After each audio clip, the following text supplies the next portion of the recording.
Clip number 1569۔ اس clip میں آپ قرآن پاک کی سورہ قمر کی آیت نمبر 29 سے 32 تک کی تلاوت، ترجمہ اور تفسیر قرآن صراط الجنان سماعت فرمائیں گے۔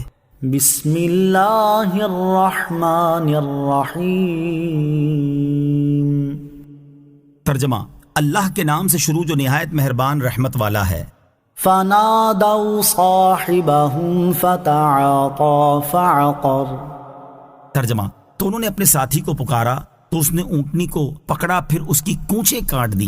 فنادوا صاحبهم، تو انہوں نے اپنے ساتھی کو پکارا۔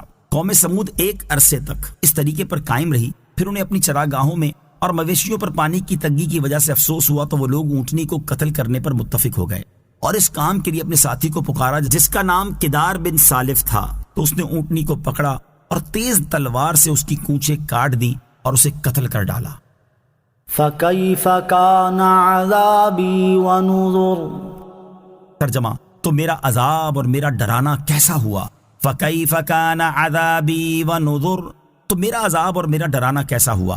اس آیت کی ایک تفسیر یہ ہے کہ میرا عذاب اور میرے ڈر کے فرمان جو عذاب نازل ہونے سے پہلے ان کے پاس میری طرف سے آئے تھے اور اپنے موقع پر واقع ہوئے، وہ کیسے ہوئے۔ دوسری تفسیر یہ ہے کہ اے کفار قریش، جب میں نے قوم سمود کو عذاب دیا تو انہیں میرا عذاب دینا کیسا ہوا۔ کیا میں نے انہیں زلزلے سے ہلاک نہیں کیا؟ اور میں نے جس عذاب سے انہیں ہلاک کیا اس سے بعد والی امتوں کو میرا ڈرانا کیسا ہوا۔ اِنَّا أَرْسَلْنَا عَلَيْهِمْ صَيْحَةً وَاحِدَةً فَكَانُوا كَهَشِيمِ الْمُحْتَظِرِ۔ ترجمہ، بے شک ہم نے ان پر ایک زوردار چیخ بھیجی تو اسی وقت وہ باڑ بنانے والے شخص کی بچ جانے والی روندی ہوئی خشک گھاس کی طرح ہو گئے۔ اِنَّا أَرْسَلْنَا عَلَيْهِمْ صَيْحَةً وَاحِدَةً، بے شک ہم نے ان پر ایک زوردار چیخ بھیجی۔ اس آیت میں قوم سمود پر آنے والے عذاب کی کیفیت بیان کی گئی ہے۔ چنانچہ اس کا خلاصہ یہ ہے کہ جس دن انہوں نے اونٹنی کو قتل کیا تو اس کے چوتھے دن ان پر حضرت جبرائیل علیہ السلام نے ایک زوردار چیخ ماری جس کی وجہ سے ان کی حالت ایسے ہو گئی جس طرح چرواہے جنگل میں اپنی بکریوں کی حفاظت کے لیے گھاس کانٹوں کا احاطہ بنا لیتے ہیں، اس میں سے کچھ گھاس بچی رہ جاتی ہے اور وہ جانوروں کے پاؤں میں روند کر ریزہ ریزہ ہو جاتی ہے۔ وَلَقَدْ يَسَّرْنَا الْقُرْآنَ لِلذِّكْرِ فَهَلْ مِن مُدَّكِرٍ۔ ترجمہ، اور بے شک ہم نے قرآن کو یاد کرنے، نصیحت لینے کے لیے آسان کر دیا، تو ہے کوئی یاد کرنے نصیحت لینے والا۔ وَلَقَدْ يَسَّرْنَا الْقُرْآنَ لِلذِّكْرِ، اور بے شک ہم نے قرآن کو یاد کرنے، نصیحت لینے کے لیے آسان کر دیا۔ اس آیت کا ایک معنی یہ بھی ہے کہ ہم نے اس شخص کے لیے قرآن پاک کو آسان کر دیا جو اس سے نصیحت حاصل کرنا چاہے۔ تو ہے کوئی ایسا شخص جو قرآن سے نصیحت حاصل کرے اور ان تمام چیزوں کو چھوڑ دے جو اللہ تعالیٰ کو پسند نہیں۔ قرآن پاک کو یاد کرنے کا حکم اور فضائل۔